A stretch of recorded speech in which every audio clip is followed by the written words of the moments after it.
Hi, welcome back for today's movie recap. Today, we will recap the movie, Oppenheimer. This movie is about a man named Julius Robert Oppenheimer, an American theoretical physicist who played a role in the development of the atomic bomb. The movie began with J. Robert Oppenheimer, who used to stay in Cambridge to study new physics under a professor named Patrick Blackett. He reminisced about how he couldn't sleep at night due to being homesick and his vision of a new universe. Oppenheimer couldn't even focus in the lab, resulting in his professor reprimanding him.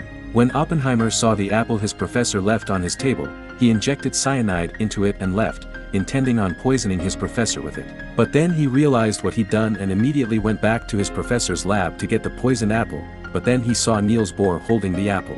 Niels knew Oppenheimer was not doing well in the lab and advised him to go to the University of Göttingen in Germany to study under Max Born and learn the ways of theory. When Niels was about to bite on the apple, Oppenheimer snatched it out of his and threw it away with the excuse that it already had a wormhole. In court, a man named Louis Strauss was told to say what he knew about Professor Heimer. Strauss stated that he met Oppenheimer in 1947 in his capacity as a board member for advanced study at Princeton. He also stated that Oppenheimer was well known after the war as the greatest physicist, which made him determined to get Oppenheimer to run the institute. When they first met, Strauss welcomed Oppenheimer to the institute and toured him around before bringing him to his office. Through the window, they saw Albert Einstein in the distance, and they talked about the theory of relativity that Albert Einstein had created 40 years earlier. Oppenheimer approached Einstein, and the two conversed for a while before Einstein walked away while Strauss approached Oppenheimer. Oppenheimer warned Strauss about his past, but Strauss cut in, stating that he had already read Oppenheimer's file and still thinks he is the best choice and that their institute provides refuge for independent minds like Oppenheimer. The scene went back to Oppenheimer getting interrogated, and he shared the story of when he went to Leiden, Holland, where he met Isidor Rabi. The two of them talked about physics for a while before Rabi told Oppenheimer about a German named Heisenberg he needed to seek out. They listened to Heisenberg's lesson and approached him when the class was over. Heisenberg offered to work with Oppenheimer, but the latter declined as he needed to go back to America and was only there to meet Heisenberg for a while. Their paths crossed again when Oppenheimer was working at the California Institute of Technology and had another job at the University of California at Berkeley, where he started teaching quantum theory. He met Dr. Lawrence, who was constructing a machine inside the lab, and they introduced themselves to each other. Oppenheimer started his class with just one student, but due to his knowledge and skills in teaching, his class attracted more students. One Saturday, Lawrence stepped into his room and told Oppenheimer not to involve his students in political issues before the two of them left together to eat out. Later that night, Oppenheimer met up with his brother, Frank, and Jackie, Frank's girlfriend. They entered a party where they met the Chevalier. Jackie tried talking to Chevalier, but Oppenheimer cut her off, and she dragged Frank away, leaving Oppenheimer and Chevalier, who were talking about politics. Chevalier asked what Oppenheimer was currently working on, and Oppenheimer replied that he was trying to find out what happens when stars die. Oppenheimer theorized that when stars die, they crumble and explode. And the bigger the star is, the more violent its demise. And when the stars die, the gravity will be so concentrated that it will engulf everything, even the Earth. While they were talking, a woman named Jean Tatlock cut in and introduced herself. Chevalier left them after introducing himself to Jean, leaving Oppenheimer and Jean, who later went to have their own party. After their session, Oppenheimer told Jean how he once tried to kill his professor in Cambridge. Jean found a book of Sanskrit and asked Oppenheimer to read it word for word. One day, Oppenheimer was camping in the middle of nowhere with Frank and Lawrence, where they could see the stars clearly. Oppenheimer told Lawrence about his favorite place called Los Alamos, which he wanted to climb the next day. One day at the university, one of Oppenheimer's students, Alvarez, told him the news of Hahn and Strassmann splitting the uranium nucleus in Germany. Oppenheimer learned that they bombarded the atom with neutrons, splitting it. Oppenheimer thought that it was impossible and wrote down his knowledge on the board, trying to prove himself right. But Lawrence came back into the room and told him that Alvarez was in the lab and that he was able to prove that splitting the atom was possible. They learned that during the process, a chain reaction occurred as the other uranium atoms were also split by the emitted neutrons. That was when the idea of creating a bomb came into Oppenheimer's mind. Later that night, Oppenheimer visited Jean, who rejected him by throwing the flowers he bought into the trash. One day when he was talking with Lawrence, Richard and Dr. Bush came into the room, and though they didn't say anything, Oppenheimer seemed to already know what they were there for. He went to his own classroom, where his students congratulated him for his article about the black hole that had already been released. He showed his article to Hartland, who wasn't happy as he, too, showed a newspaper about Hitler invading Poland. Back in the interrogation room, Oppenheimer admitted that the Battle of Britain made him increasingly out of sympathy for the communist policy of neutrality. His change of views on Russia did not cut him off from those who thought otherwise. He also admitted that for years, during his marriage with Kitty, he'd been a member of the Communist Party. He met Kitty, who was a biologist turned housewife after getting married, at another party, and he explained what quantum mechanics was to her. Oppenheimer brought Kitty to New Mexico, where the two of them engaged in a kiss.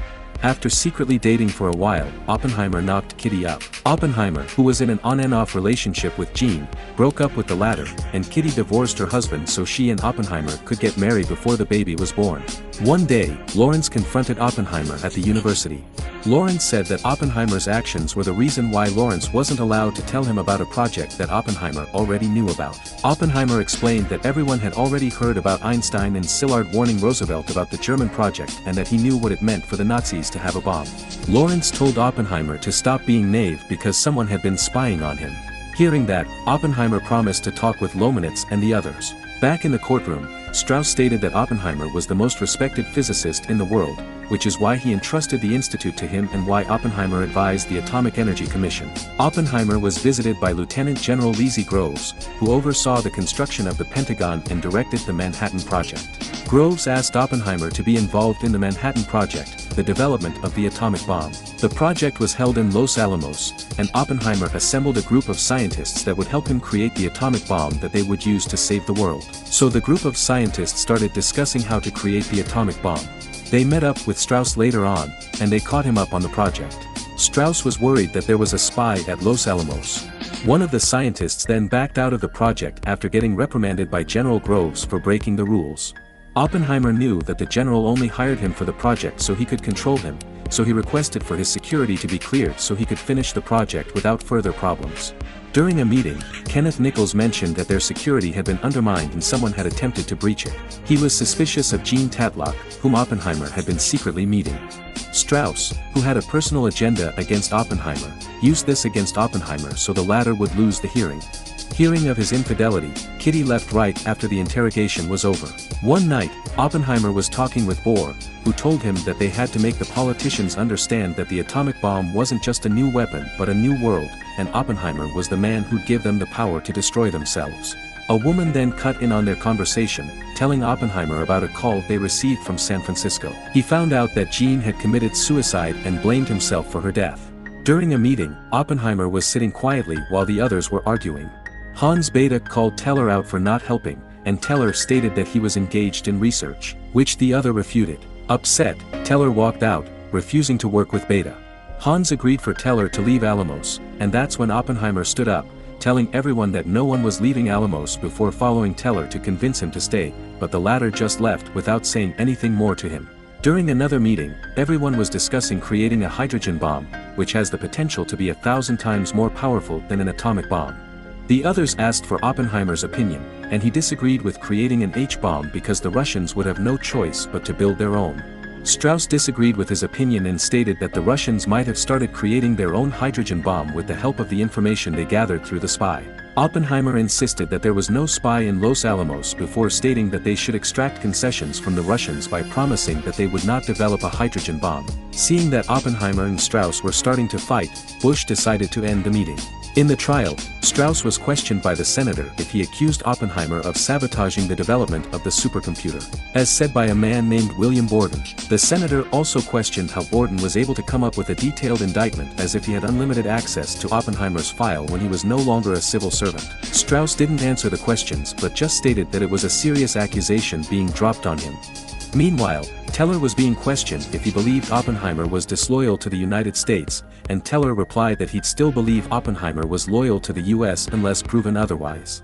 Oppenheimer saw a meeting between some of the scientists who began questioning the purpose of the atomic bomb due to the Germans surrendering after Hitler's death. Oppenheimer told them that Hitler may have died, but the Japanese are still resisting. He promised that they could end the war, and their work in Los Alamos would ensure unprecedented peace for mankind. The Trinity test was then carried out despite the risk of possibly triggering a chain reaction that could perhaps bring about the end of the world. The Trinity test was successful, and US President Truman decided to drop the atomic bombs on Hiroshima and Nagasaki, Japan. Oppenheimer couldn't make up his mind. While the Americans were celebrating, Oppenheimer was remorseful. Everyone was applauding him for successfully leading the Manhattan Project, but he couldn't even smile genuinely. He felt proud of what they accomplished but also guilty about the mass deaths inflicted on Japan. The US President, Truman, who saw the emotional state Oppenheimer was in, was disgusted, as he perceived Oppenheimer's guilt as weakness. Truman made sure that Oppenheimer was set free from his responsibilities for the bombings, but Oppenheimer refused. He decided to hold himself accountable, as he was the one who created the weapon used to send devastation to Japan. After the bombings, Oppenheimer became a vocal advocate against nuclear development. However, given the heated context of the Cold War with the Soviet Union, his position becomes a source of dispute. The government became suspicious of Oppenheimer due to his alleged affiliation with the left wing and his affair with Jean Tatlock, who was a member of the Communist Party of the United States of America. Strauss used these allegations to his advantage and devised a plan to destroy Oppenheimer's credibility so that the latter's security clearance would be revoked. He wanted Oppenheimer to go through a trial in a small, shabby room away from the spotlight and through a simple administrative procedure. He told William Borden to send his accusations to the FBI, and then FBI Director Hoover would send them to the AEC. Meanwhile, Nichols would inform Oppenheimer that his clearance had been revoked. Once Oppenheimer appealed, Strauss would then appoint a board with Roger Robb as the prosecutor. It would be a closed hearing, so there would be no audience, reporters, or proof that would be used against them. This plan was successful, and Oppenheimer was removed from political influence. However, Strauss' plan soon backfired on him when David Hill testified against him. David Hill also revealed Strauss' personal agenda against Oppenheimer, proving that Oppenheimer was put through an ordeal only because he expressed his honest opinions, and Strauss hated him for that. After losing the trial against him, Strauss was denied a cabinet position by the Senate, and Oppenheimer's reputation was cleared. In the epilogue scene, we see Oppenheimer and Albert Einstein talking. Einstein told Oppenheimer that it was his turn to face the consequences of his achievements.